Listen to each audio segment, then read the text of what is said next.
Doctor Sasi Tharoor തുറന്നടിച്ചു പറഞ്ഞു, BJPയുടെ ഐഡിയോളജിയുമായി എനിക്ക് ഒരു രീതിയിലും സഹകരിക്കാൻ കഴിയില്ല. അതിന് കാരണമാകുന്നത് അവരുടെ വർഗീയ വിഭജനം തന്നെയാണ് എന്നുള്ളത്. ശശി തരൂർ തിരുവനന്തപുരം MP ആകുന്നത് 2009 തുടർച്ചയായ BJPയുടെ എല്ലാ വെല്ലുവിളികളെയും അതിജീവിച്ചുകൊണ്ട് തന്നെയാണ് 4 തെരഞ്ഞെടുപ്പുകളിലും അതിശക്തമായി തരൂർ വിജയിച്ച് കയറിയത്. അതുകൊണ്ട് തന്നെ അദ്ദേഹത്തിനോട് വലിയ കണ്ണുകടിയുണ്ട് ദേശീയ നേതാക്കൾക്ക്. നരേന്ദ്രമോദിക്കും അമിത്ഷായ്ക്കുമൊക്കെ അദ്ദേഹം എങ്ങനെയെങ്കിലും BJPയിലേക്ക് എത്തിയിരുന്നെങ്കിൽ എന്ന് വെറുതെ മോഹിക്കാൻ മാത്രമേ കഴിയുകയുള്ളൂ. ഇന്ത്യൻ എക്സ്പ്രസിനായി അനുവദിച്ച പോഡ്കാസ്റ്റുമായി ബന്ധപ്പെട്ട കാര്യത്തിൽ അദ്ദേഹം പറഞ്ഞ കാര്യങ്ങളെ വളച്ചൊടിച്ചു എന്ന് തന്നെയാണ് ഇപ്പോൾ തരൂർ പറഞ്ഞിരിക്കുന്നത്. തന്റെ ഐഡിയോളജിയുമായി ഒരു രീതിയിലും BJPക്ക് ഒത്തുപോകാൻ കഴിയില്ല. ഞാൻ എഴുതിയ പുസ്തകങ്ങൾ എന്റെ ട്രാക്ക് റെക്കോർഡാണെന്ന് ശശി തരൂർ പറയുന്നു.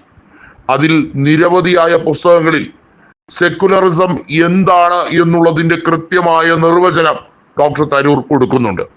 ലോക്സഭാ പ്രതിപക്ഷ ഉപനേതാവ് കൂടിയാകുമ്പോൾ തരൂറിന് ഭാരിച്ച ഉത്തരവാദിത്തമാണ്. ലോക്സഭയിൽ പ്രതിപക്ഷത്തെ ഐക്യത്തോടെ നയിക്കാൻ രാഹുൽ ഗാന്ധിയോടൊപ്പം തോളോട് തോൾ ചേർന്ന് നിന്ന് പ്രവർത്തിക്കേണ്ട ഉത്തരവാദിത്തം തരൂറിൽ നിക്ഷിപ്തമാകുന്നു. ഇതൊരു ചെറിയ കാര്യമല്ല. കേരളത്തിലുള്ള പല നേതാക്കളും പറഞ്ഞു തങ്ങൾ തരൂറിനെ ചോദ്യം ചെയ്യാനോ കുറ്റപ്പെടുത്താനോ ആളല്ല. കാരണം തരൂർ ദേശീയ നേതാവാണ്. ആ രീതിയിൽ തന്നെ അദ്ദേഹത്തിന് അർഹതയ്ക്കൊത്ത അംഗീകാരം കിട്ടിയേ മതിയാകൂ എന്നുള്ളത്. ജനറൽ സെക്രട്ടറി സ്ഥാനത്തേക്ക് പോലും തരൂറിന്റെ പേര് നിർദ്ദേശിക്കപ്പെടേണ്ടതാണ് എന്നുള്ളത് മല്ലികാർജുൻ ഖാർഗെ ഒരിക്കൽ പറയുക കൂടി ചെയ്തു.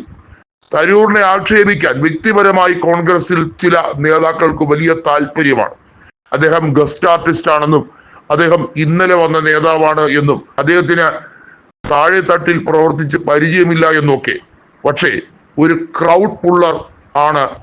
വലിയ തോതിൽ ഓഡിയൻസിനെ കൃത്യമായി തരൂറിനോടൊപ്പം കൊണ്ടുപോകാനുള്ള അദ്ദേഹത്തിന്റെ വൈദഗ്ധ്യം അത് കോൺഗ്രസ് പാർട്ടിക്ക് 2009 ലോക്സഭാ തെരഞ്ഞെടുപ്പിൽ തന്നെ കൃത്യമായി കാണാൻ കഴിഞ്ഞതാണ്.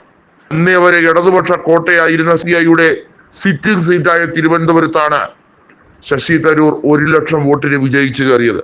പിന്നീട് വലിയ രീതിയിൽ BJPയുടെ സമ്മർദ്ദമുണ്ടായിട്ടും തരൂർ അതിനെയെല്ലാം അതിജീവിച്ചാണ് ഓരോ തവണയും വിജയിച്ചു കയറിയത്.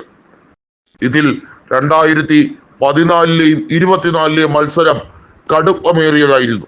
2014 O രാജഗോപാലിനെ 15,470 വോട്ടുകൾക്ക് തോൽപ്പിക്കുകയും 2024 രാജീവ് ചന്ദ്രശേഖരനെ 16,077 വോട്ടുകൾക്ക് തോൽപ്പിക്കുകയും ചെയ്ത ഡോക്ടർ തരൂർ ഇപ്പോൾ ജനങ്ങൾക്കിടയിൽ അദ്ദേഹത്തിന് കോൺഗ്രസിലുള്ള സ്ഥാനം എന്നത് ഏറ്റവും മഹനീയമായ സ്ഥാനങ്ങളിൽ ഒന്ന് തന്നെയാണ്.